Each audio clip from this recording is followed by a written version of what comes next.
Ketika melihat wanita dan anak-anak di kamp mereka berubah menjadi es, dia menyaksikan kekejaman Nazi untuk pertama kalinya. Rencananya adalah untuk menyelaraskan Nazi yang menyerah. Suara tembakan yang tiba-tiba itu mengingatkan pada adegan yang kejam. Mereka mengangkat senjatanya. Orang-orang Nazi yang menyerah langsung ditembak mati. Namun saat mereka berhenti, mereka menyesalinya. Tindakan mereka jelas melampaui perang. Ini berubah menjadi pembantaian yang tidak manusiawi. 9 tahun setelah berakhirnya Perang Dunia Kedua, Ted telah menjadi seorang polisi federal. Kali ini dia akan pergi ke Shutter Island yang dikelilingi laut untuk menyelidiki kasus penghilangan yang sangat aneh. Karena Rachel telah membunuh ketiga anaknya, dia dikurung di rumah sakit jiwa yang dijaga ketat di pulau itu. Namun suatu hari dia menghilang secara misterius. Untuk menemukan wanita yang sangat berbahaya ini, pada edisi terakhir, Ted ditugaskan seorang polisi bernama Zack. Keduanya belajar dari kapten bahwa bagian belakang Shutter Island penuh dengan tebing. Satu-satunya pintu masuk adalah dermaga di depan. Ketika Ted tiba di pulau itu, ia melihat semua penjaga bersenjata api dan menjaga area tersebut dengan ketat. Ini menunjukkan betapa berbahayanya pasien yang melarikan diri.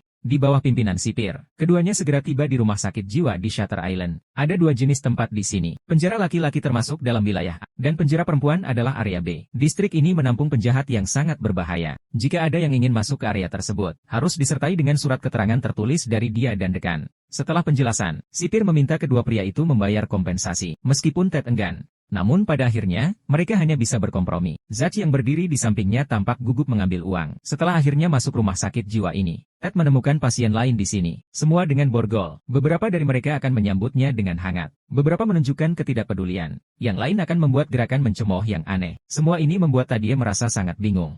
Setelah melewati pintu, keduanya akhirnya bertemu dengan dekan. Setelah salam, perhatian Ted tertuju pada beberapa kata di dinding. Orang di atas memiliki kepala yang dicetak. Ada orang yang dibelenggu. Dekan memberitahunya, beginilah cara penjahat yang sakit mental diperlakukan di masa lalu. Untuk menenangkan pasien yang panik, dokter kembali memasang sekrup di kepala mereka, memasukkan barang-barang ke dalam tas mereka ke dalam air. Dalam kasus yang parah, ditenggelamkan. Namun sekarang telah dimanusiakan. Lagi pula, mereka juga pasien. Pantas untuk disembuhkan, bukan disiksa. Tetapi Teddy menganggap mereka adalah penjahat. Tidak layak untuk mendapatkan sedikit pun simpati. Kemudian topiknya beralih langsung ke hilangnya Rachel. Dekan memperkenalkan Rachel sebagai seorang martir yang suaminya meninggal di pendaratan Normandia. Dia menderita penyakit mental yang parah. Dia tidak hanya menghabisi ketiga anaknya, mereka ditempatkan di sekitar meja makan seperti boneka putih. Tidak hanya itu saja. Dalam waktu 2 tahun setelah menerima pengobatan, dia selalu membayangkan bahwa anak itu masih hidup. Dia juga menganggap Pulau Jimby sebagai rumahnya. Di dunia fiksinya, dokter dan perawat memainkan peran yang berbeda. Tapi tadi malam,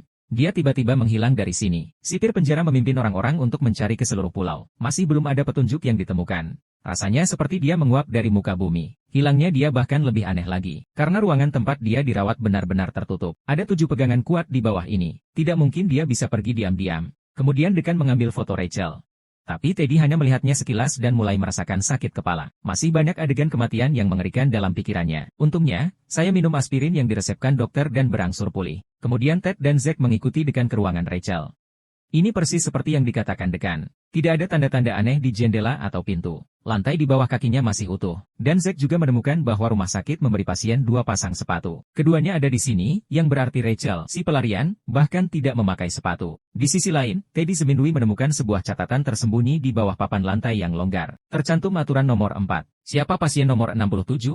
Dekan dapat mengenali bahwa ini adalah buku catatan Rachel. Tapi dia tidak tahu apa arti kalimat ini. Dia tampak mencoba mengambil kertas itu. Untungnya, Teddy cukup pintar untuk mengumpulkannya. Ted kemudian bergabung dalam pencarian sipir penjara. Tetapi dia mendapati bahwa para penjaga penjara itu malas. Dia tampaknya tidak peduli sama sekali tentang hilangnya Rachel. Penjaga itu mengatakan gelombang pasang sangat kuat tadi malam. Jika Rachel mencoba melarikan diri dia akan tenggelam. Dan mayatnya akan terdampar di pantai. Namun kini baik jasad yang hidup maupun yang mati belum ditemukan. Saat ini, Teddy melihat gua dan mercusuar tidak jauh dari sana. Teddy bertanya apakah mereka telah mencari di 2 tempat itu. Kepala penjaga menjelaskan bahwa mustahil bagi Rachel untuk memanjat dinding batu tajam ke gua tanpa alas kaki. Selain itu, ada tanaman beracun yang tumbuh di sana. Mercusuar yang ditinggalkan juga telah digeledah. Rachel tidak terlihat dimanapun, tapi melihat penjaga dengan pistol di sebelah mercusuar. Teddy mengerutkan kening. Beberapa orang meragukan pernyataan ini. Malam harinya, Ted meminta dekan untuk mengumpulkan seluruh staf untuk diinterogasi. Tapi mereka semua mengatakan mereka tidak tahu apa-apa. Hanya satu perawat yang mengatakan hal itu sebelum Rachel melarikan diri. Berpartisipasi dalam sesi terapi kelompok yang diselenggarakan oleh dokter yang hadir. Teddy segera menyadari bahwa ini adalah cara yang baik untuk masuk. Dia langsung berkata ingin menemui dokter ini. Namun dekan mengatakan bahwa dia baru saja meninggalkan pulau ini pagi ini untuk pergi berlibur.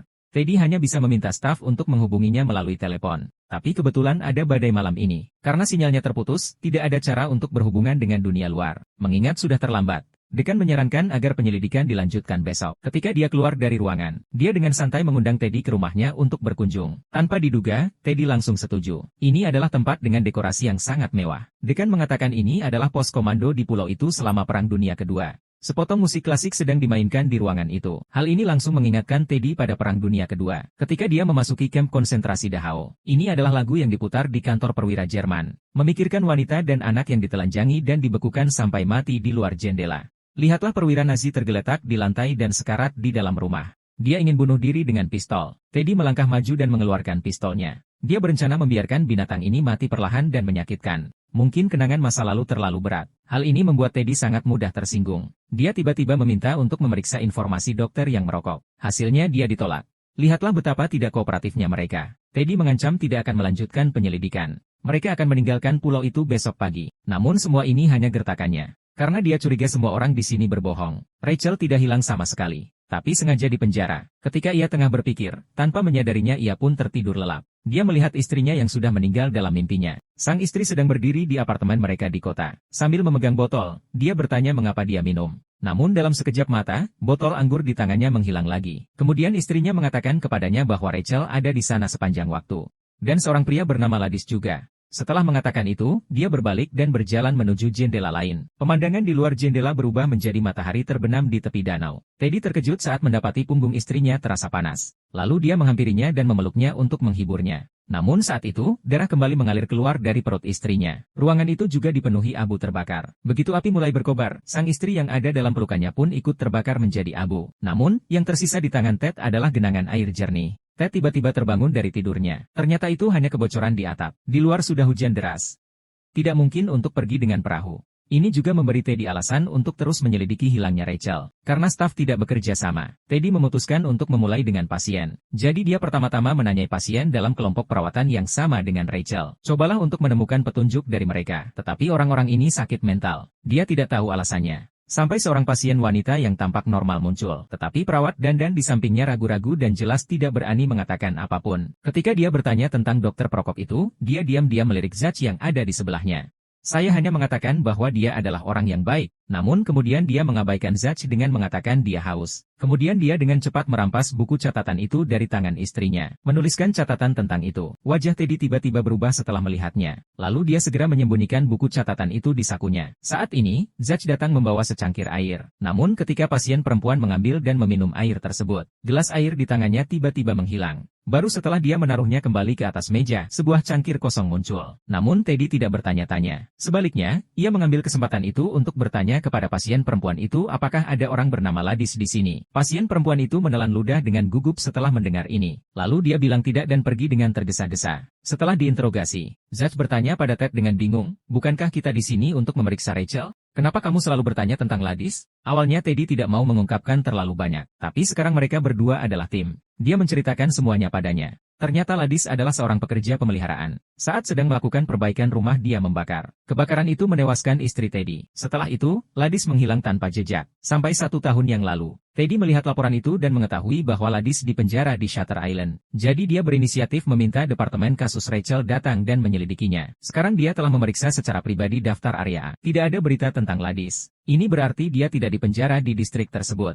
Entah sudah tewas. Wilayah ini dijaga ketat. Tidak bisa dengan mudah pergi dan memeriksa. Maka mereka berdua pun menerjang hujan dan tiba di tempat tujuan. Sambil melihat batu nisan. Zach tiba-tiba bertanya, apa yang dikatakan pasien wanita itu kepadamu ketika aku pergi mengambil air? Teddy tahu dia tidak bisa menyembunyikannya lagi. Dia menunjukkan buku catatan itu kepada Zach.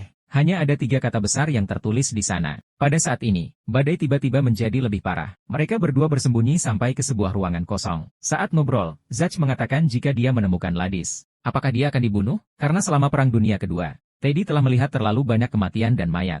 Dia bahkan menembak dan membunuh banyak tahanan Nazi yang menyerah untuk melampiaskan amarahnya. Jadi sekarang Teddy mengatakan dia tidak akan pernah membunuh siapapun lagi. Sekarang, selain mencari Rachel yang hilang, Menemukan Ladis hanyalah salah satu tujuan Teddy. Tujuan terbesarnya adalah mengungkap kejahatan di Shutter Island. Ternyata Teddy pernah menggunakan seorang penjahat sakit mental bernama George. Dia mengetahui bahwa Shutter Island melakukan eksperimen manusia yang tidak manusiawi terhadap tahanan yang sakit mental. Jadi dia harus mengumpulkan bukti dan menyerangnya di depan umum. Tetapi Zach berkata bahwa tidak ada kebetulan seperti itu di dunia. Anda ingin menyelidiki Shutter Island? Akibatnya, sebuah kasus terjadi di Shutter Island. Bagaimanapun, ini terlihat seperti penipuan. Itu cuma dalih untuk memikatmu ke sini. Lagi pula, tidak ada bukti bahwa Rachel benar-benar ada.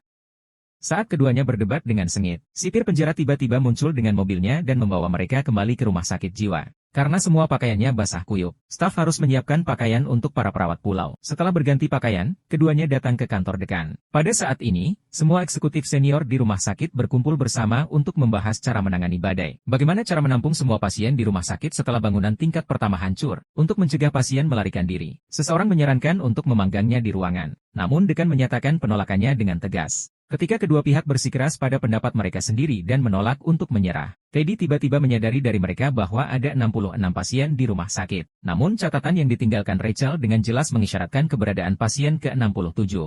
Namun dekan bersikukuh bahwa tidak ada nomor 67. Lalu dia berkata bahwa dia telah menemukan Rachel yang hilang. Untuk mengetahui seluruh kebenarannya, Teddy segera datang ke ruangan Rachel. Dia bersih dan tidak terluka. Tapi dia jadi sedikit gugup setelah melihat Teddy dan Zach. Pendekatan Teddy yang terampil tidak hanya menenangkan suasana hati Rachel. Dia juga mengajukan pertanyaan kepada Rachel. Namun, Rachel secara keliru menganggap Teddy sebagai mendiang suaminya saat menjawab. Dia masih memeluknya dan menangis di bahunya. Tapi detik berikutnya, setelah bereaksi, siapakah Teddy yang menyebabkan bintik angin? Lingkungan yang kacau ditambah bahaya guntur dan kilat. Sekali lagi, sakit kepala Teddy terpicu. Melihat hal itu, Zach pun langsung membawanya keluar ruangan. Kemudian dekan memberinya 2 obat penghilang rasa sakit lagi. Setelah minum obat, Teddy secara acak menemukan tempat tidur di sebelahnya dan pergi tidur. Dalam mimpinya, dia melihat seorang gadis tewas di kamp Nazi dan tiba-tiba terbangun. Dan terus bertanya padanya mengapa dia tidak menyelamatkanku. Kemudian Teddy yang ketakutan datang ke ruangan lain. Dia bertemu Ladis, orang yang selama ini dicarinya. Pihak lainnya datang kepadanya dan mengambil sebotol anggur dari sakunya. Dalam sekejap mata, Ladis berubah menjadi Zach. Pada saat ini, sebuah teriakan kembali menarik perhatian Teddy. Rachel berlumuran darah. Ada 3 anak tergeletak di tanah. Teddy menjemput salah satu gadis itu. Gadis itu terbangun dan bertanya mengapa dia tidak menyelamatkannya. Dan Teddy bilang aku ingin, tapi aku datang terlambat. Gadis itu kemudian ditempatkan di ruang perawatan. Melihat wajah gadis itu yang perlahan tenggelam, Teddy tiba-tiba terbangun. Akhir dari mimpi buruk itu. Tapi kemudian istrinya datang. Ia juga terus menekankan bahwa Ladis tidak mati. Dia ada di sini. Dia harus menangkapnya dan membalaskan dendamku. Dengan cahaya putih, Teddy bangun lagi. Dia punya mimpi di dalam mimpi. Dunia nyata juga kacau.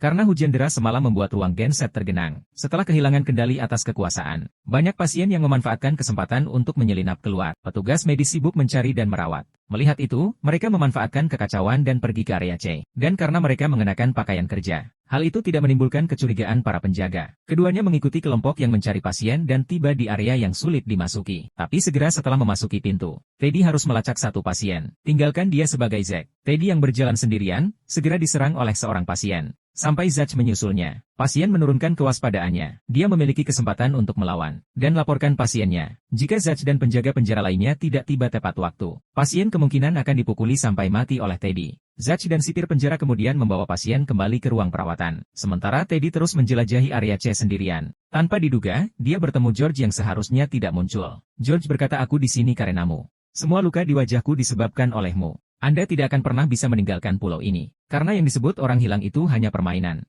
Mereka melakukan ini karena Anda. Rekan Anda Zach juga salah satunya. Dan Anda tidak bisa membunuh Ladis dan mengungkapkan kebenaran pada saat yang bersamaan. Tetapi terlalu sulit bagi Teddy untuk memilih antara keduanya. Karena tidak melenyapkan Ladis berarti tidak bisa membalaskan dendam istrinya.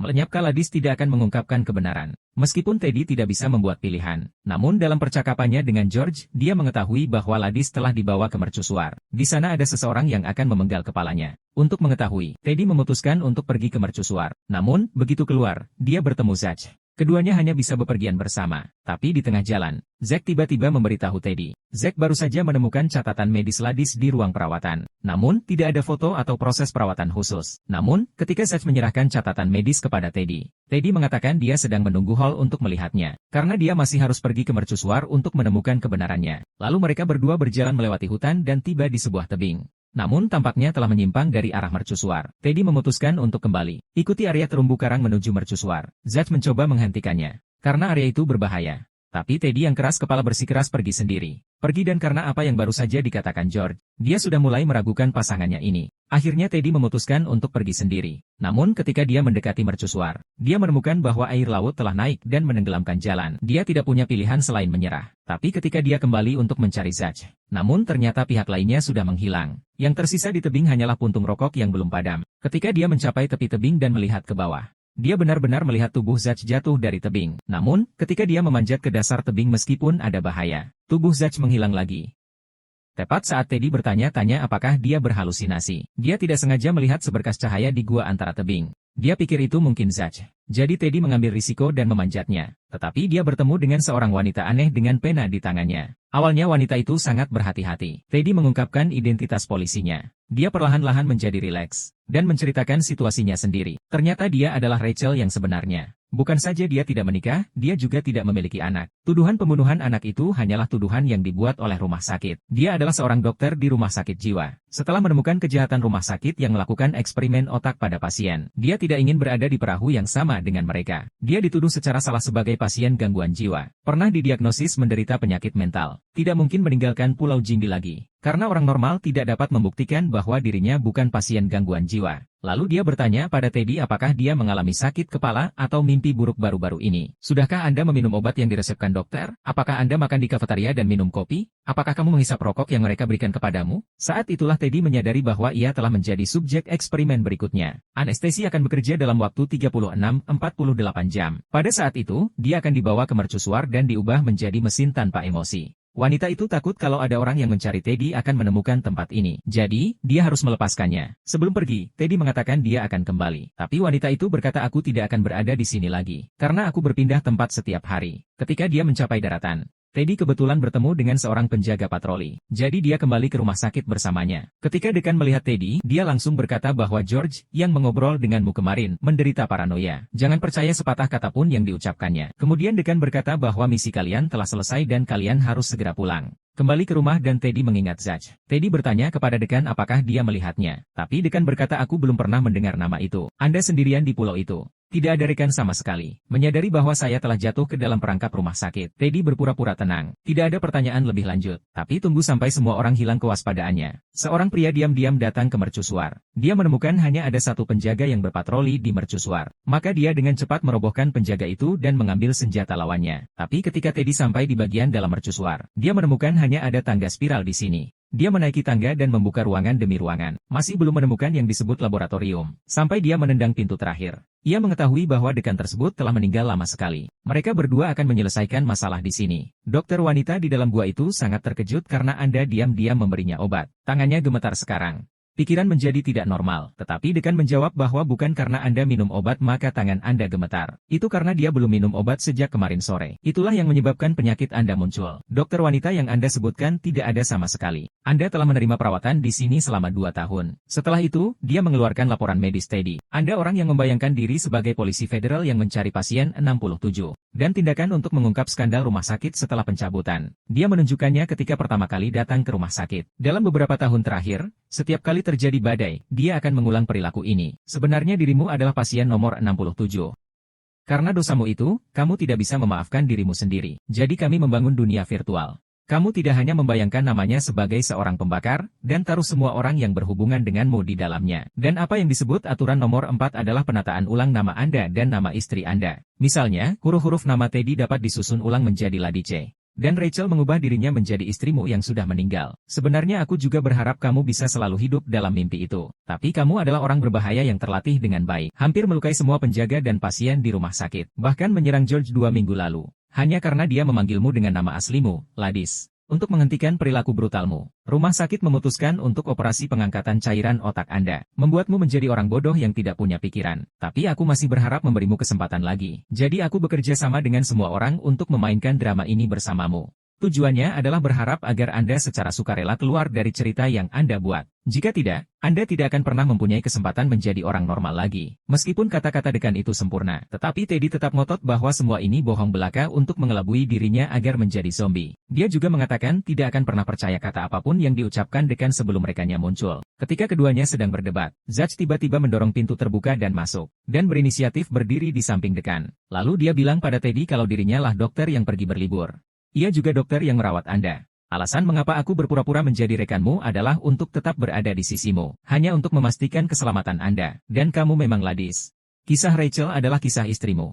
Anda menderita sindrom pasca perang dan kebiasaan minum menyebabkan istri Anda menderita depresi. Tapi kamu masih minum sepanjang hari dan tidak pulang. Dia membakar apartemenmu di pusat kota. Mencoba menarik perhatianmu. Kemudian, keluarga Anda pindah ke pinggiran kota. Tapi kamu masih minum terlalu banyak. Dan dia mengabaikan istrinya. Dia mengalami periode depresif dan membunuh ketiga anak Anda. Teddy tidak tahan lagi. Dia pikir Zach pasti berbohong. Dan bersikeras bahwa rumah sakit memberinya obat bius. Dia bahkan mengambil kesempatan untuk mengambil pistol di meja dekan. Namun, ketika dia melepaskan tembakan dan bersiap membunuh dekan, tapi dia menemukan bahwa pistol di tangannya hanyalah mainan. Teddy menyadari bahwa vaping akan membunuh Zach.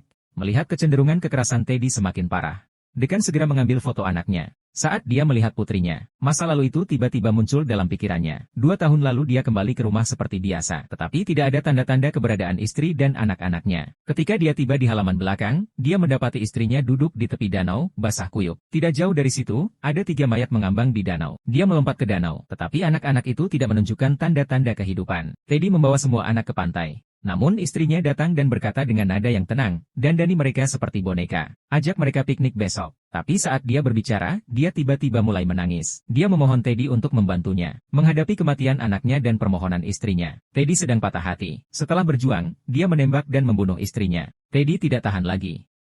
Dia pingsan di tanah. Ketika dia terbangun lagi, dia mengetahui bahwa Rachel adalah seorang perawat, dan Teddy mengingat semuanya. Namun sang dekan tetap tidak berani bersantai, karena dia telah membangkitkan ingatannya 9 bulan yang lalu. Namun dia terus saja terjebak dalam cerita-cerita yang dikarangnya. Jadi rumah sakit perlu mengawasinya. Keesokan paginya cuaca cerah, rumput hijau. Teddy duduk di pintu sambil memikirkan kehidupan. Dekan dan anak buahnya tampak tengah mendiskusikan sesuatu di kejauhan. Orang barat itu datang dan menyerahkan sebatang rokok kepadanya. Lalu bertanya padanya bagaimana perasaannya. Teddy berkata bagus. Lalu dia bilang ini terlalu aneh. Kita harus pergi. Mendengar jawaban ini, Zach tidak berdaya. Kemudian dia menoleh ke dekan dan menggelengkan kepalanya. Karena menurutnya, Teddy telah memulai kembali fantasinya. Dekan menerima sinyal. Sepertinya ini keputusan yang sulit. Lalu sipir penjara mengambil tindakan. Tapi dia melihat seseorang datang membawa obat penenang. Teddy dengan tenang berkata kepada Zach, saya telah memikirkan sebuah pertanyaan di tempat ini. Hidup dalam kekacauan seperti binatang dan mati dalam kesadaran. Mana yang lebih buruk? Setelah berkata demikian, dia melangkah mantap ke arah staf medis. Sean memanggilnya dengan aliasnya Teddy. Dia tampaknya tidak mendengar apapun. Dekan menatap Teddy dengan sedih. Ed juga akan memeriksanya. Mata tampaknya mengatakan sesuatu. Kemudian dia dengan tenang mengikuti staf medis ke mercusuar yang menjadi pertanda kematian rohani. Pasang surut dan kabut pun menghilang. Warna-warna hangat mewarnai langit. Burung-burung berputar di atas laut. Mercusuar itu berdiri dengan tenang di tepi laut. Dan lautan tak ada ujungnya. Shutter Island disutradarai oleh Martin Scorsese, dibintangi Leonardo DiCaprio. Film menegangkan yang dirilis pada tahun 2010. Berdasarkan novel Dennis Lehane dengan nama yang sama, kisah tentang apakah Teddy gila atau tidak. Sebagian besar penonton lebih menyukai yang pertama.